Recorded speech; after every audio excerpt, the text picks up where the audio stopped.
A charity organization established by the Ahmadiyya Muslim community, Humanity First organization, as part of its humanitarian project, has started donating some food items to the vulnerable in communities in the Greater Accra region who have no access to food due to the partial lockdown.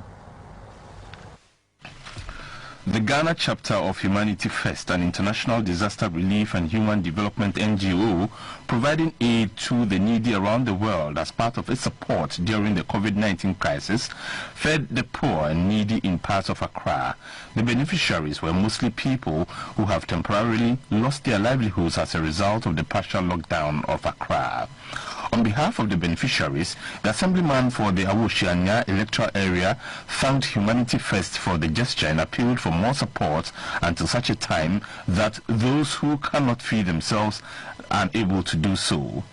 The Director of Operations of Humanity First Ghana, Naval Captain Kamaldeen Ali, retired, said the organization will continue to feed as many vulnerable people as possible until such a time that they are able to fend for themselves again when the restriction of movement is lifted.